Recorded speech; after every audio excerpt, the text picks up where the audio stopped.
It's great to see everybody here today. I'm glad to see you, and I hope you guys are glad to see us.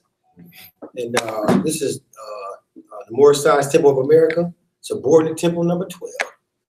We're here gratefully because it's the end of Ramadan. This is our Eid celebration, so we're going to be eating quite a bit. A lot of food. So, but we're going to have a short class today. We're going to have a short talk. Then we're going to get down to what everybody is really here for. Down to the nitty gritty. Do anybody have any questions before I get started? Okay, good. No questions. Good. No, that's it. Don't let them you go ahead and ask your questions. When did Islam start? It started when God made us. We're supposed to stay at peace. When did God make us? You talk to me right after this, and I'm gonna tell you it's a secret. I want you to tell nobody else. And I'm gonna tell you, me and you gonna know, all right? See, I had kids before. I still got them. But they just not over. No, I got mad at their mama and I pushed them back in. No. I sent them back, you know. It wouldn't have to have nothing to do with the trade. It's just like you get married, and you know, you get a wife, you get tired. Just send her back. That's really not how that works. Oh, yeah. That must be why I was divorced. I thought I would send her back. It was something else. That's really not how that works. It's like, the what? It's the Eid is just an Arabic word for celebration. Yeah. So festival or festive and all of that. So but we're gonna get started. The day's caption was Allahu Akbar, and Allah is the greatest. Everybody know what Allahu Akbar means? Somebody tell us. Right. I'm trying to help. I aim to help. But that's what it means, that Allah is the greatest. So when somebody say Allahu Akbar, that's what they mean. They're saying that Allah is the greatest. And normally it happens when you telling somebody about something that they've done that was good. And then, you know, they'll say Allahu Akbar, you know, so that it won't appear that they're, you know, I know I did it, and I know it came out good, but I know Allah would have did it and it would have been even greater than that. So I'm grateful. So you hear it a lot of times in that instance, or when somebody is in despair, they'll amp themselves up by saying Allahu Akbar, Allahu Akbar, and get themselves back amped up, you know, that, you know, this ain't nothing that's going on with me. Allah is greater than this, you know, so they get themselves back on. So has anybody heard that before? Anybody heard? Anybody kind of wondering what that means? What are they talking about? You know, and that's one of the things that you just can't say, you know, we say Allah is greater. We'll say that, but it don't quite fit when you get the feeling of the word Allahu Akbar. Because when you say it the right way, you can feel it. You know, and it makes you want to say it that way instead of saying it in English, you know. So you'll say it in that particular fashion. So Ramadan has put Allah as the greatest thing in our lives, meaning that we started Ramadan. We said, hey, we're gonna fast for these 30 days, but we had a whole lot of other things that were in place. We had to go here, we had to go there. I got to get up and eat. I got to have lunch. I got to do all these things, all these little things we think of as trivial. And then when Ramadan comes, we start to put things in order, and we stop putting things in front of Allah, and we put things back in their proper space. And that's most of the time is unbeknownst to us until we end up at the end of Ramadan. And we say, okay, yeah, Ramadan is here, so I can't eat. Well, the fact that you can eat during the daylight hours, right now, there's nothing wrong with it, right? There's nothing wrong with eating right now in the daylight hours because the fast has ended. But during the month of Ramadan, it's not okay to eat during the daylight hours. And that would be considered haram. It would be a thing that's undesirable to eat during the daylight hours during the month of Ramadan. But doing now, after the month of Ramadan, or before the month of Ramadan, that would be considered halal. It would be something that is considered acceptable and okay and just. But during the month of Ramadan, the things that are halal, that's permissible for us to do, are turned into things that are not permissible. You know, we can't, like getting angry. We get angry a little bit regularly, but during Ramadan, we at a point where we don't want to get angry.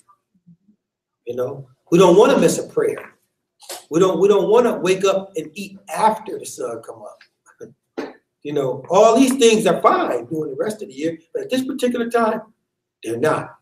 They kind of frowned upon a little bit. So we seek to put things back in order. And this is how we make our get our lives back in order when Allah say you fasted for the sake of Allah. And it's also that Ramadan is not meant to be a hardship upon us. It's not meant to say, man, you know, hey, oh my God, man, I'm starving. You know, I'm gonna pass out. You know, any minute now. I passed out yesterday twice. See, it's not for that. You know? You should eat. I passed out yesterday twice. It's not meant, you know, but I'm still fasting. You know, right? I woke up and it was just about time to eat, so I made it. You know, but no, we don't want to do that. We want to. It's not meant to be a hardship. It's meant for us to just complete the required amount of days. So, and one thing that Allah provides for us, it says that this is that actually Ramadan is an ease for you and not a difficulty. We're reading in the Quran of Mecca. The Ramadan is an ease. It's not a difficulty for us. We tend to make things more difficult ourselves, but it's not a difficulty. And when you look at when we prepare ourselves for Ramadan and we look forward to it, the Ramadan seems to go past pretty fast, and you can enjoy yourself. And when you're with other Muslims, it go by even faster because you talk and hanging out. But when you with a non-Muslim, Ramadan is long. It's a long process because they constantly eating, constantly talking about things, they constantly backbiting, constantly, you know, they 24/7 in Facebook. Have you noticed that during Ramadan you got to lay off of Facebook? Because it'll drain you. It'll drain next thing you'll be answering something you ain't got no business in. You know, oh, wait a minute, no, I ain't even going there. Let me try to compose myself. Why? Because we're building ourselves.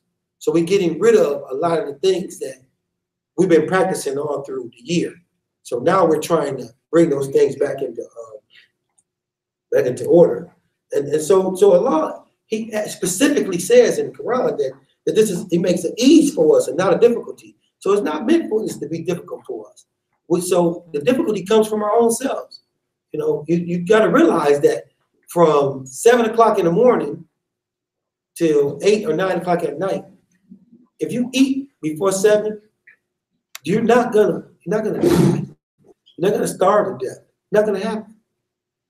At 9 o'clock, if you drink all your liquids and eat again, it's just not gonna happen. People live a long time with no food and no water. So you're not gonna pass away. So Allah said He made it an ease for you, not a difficulty. And then He said that, and it just makes it that you complete the count. The word translates in the count, but you know, I also get some reference to it being time, a span, or period. That you complete that period of time under the directions that He has given you. So during the month of Ramadan and you fasting, you complete the amount of the 30 days that He's prescribed for you to complete. And this is for your own benefit. You know, once you complete those 30 days, you actually become stronger and more powerful as an individual. And what did you become more stronger and powerful in? It sure wasn't more powerful and stronger in my life. You wasn't no more significant in my life than you was when Ramadan started. So Ramadan is a very personal endeavor. And it is, and each individual becomes individually strong, making the ummah, making the congregation, or making our community stronger by each individual's strength. So when you finish those amount of days and you feel strong about how you've done that, then you now can say that I've been able to overcome my lower self. I am an example of overcoming my lower self, right? Did everybody realize that? That you've just learned how to triumph over your lower self. Mhm. With greater reasoning. You had greater reasoning. I'm gonna fast through the month of Ramadan. And I cannot die. This ain't gonna be a hurt for me. And sometimes our lower self gets the better of us because the lower self is strong. The lower self is strong. The lower self is strong. The lower self is determined. Yeah. And so we slipped up and we got days to make up. But we still realize at the end that you made it all the way through. I made it all the way Islam, through. Islam, Wow. Islam. You know, that is a wonderful thing. And so, but we still triumph. We make those days up, and still we triumph over the lower self. So it's set up for us to be victorious in this endeavor. Wow. So, and then the third thing that Allah expresses in the Quran is that that you declare the greatness of Allah and how He has guided you. This is in your fasting. That you declare, you know, that because by now, once you get to the end of that fast, your mind is a lot clearer. So now you can make things that you can declare, man, Allah made that possible for me to make it happen. It was some days that was rough that I made it through. You know, it was some days that a sister called me or a brother called me or something that helped me make it through that day. And I know it was nothing but me and the faith of Allah. So, and in those days, you inadvertently said, my day was going to begin with the priority being Allah. And my day is going to end with the priority being Allah. Because you're fasting, you know, nobody knows if you're really fasting. Did you know that? Mm-hmm. Nobody's following you around saying, hey, did you eat or didn't eat? It's all up to you. So the Savior is within inside of you. But we need purity because honesty is paramount. Because you can't trick me. You can't trick the person next to you. You can't trick your mom or your dad. The only person you can truly trick is yourself. Trick yourself out of your blessings. That's about it. And I wanted to stress that we made Allah a priority during the month of Ramadan. And we were successful. And we feel good. Who feel good? Right. See? We feel good. Now, if we continue to make Allah that priority, then we will find that our life will continue to grow and get better. We'll do more things that we want to do along the lines that we want to do them. If we continue to make Allah that priority. And even when we fail at that, we need to take that back to Allah for forgiveness.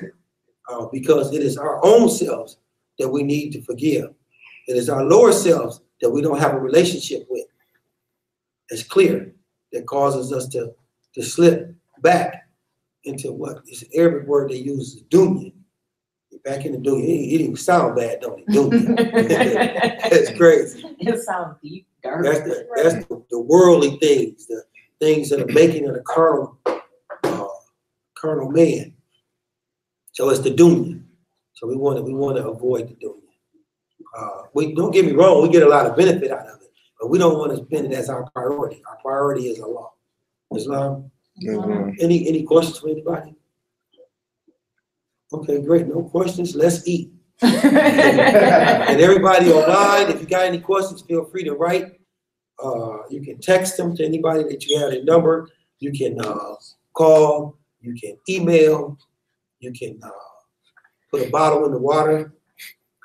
Wow. Stab it to a pigeon. Stab it to a pigeon. However you want to get it to it, we'll get it back to you. So, Send a message to people. and with that, we'll have. Go ahead, brother. What's the website?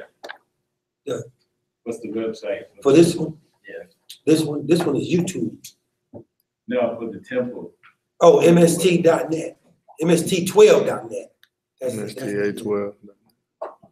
So, anybody else? No to you. Sister over here, what you got, young sister?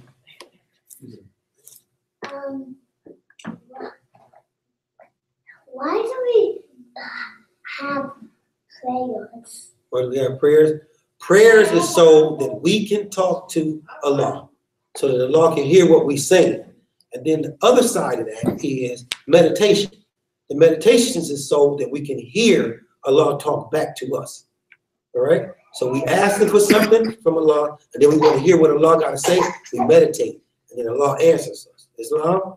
Islam. Islam. All right. I have And with that question, clarification, it is MSTOFA.net.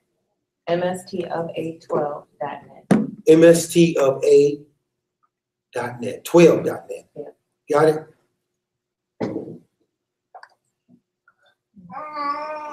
Anything else, sisters?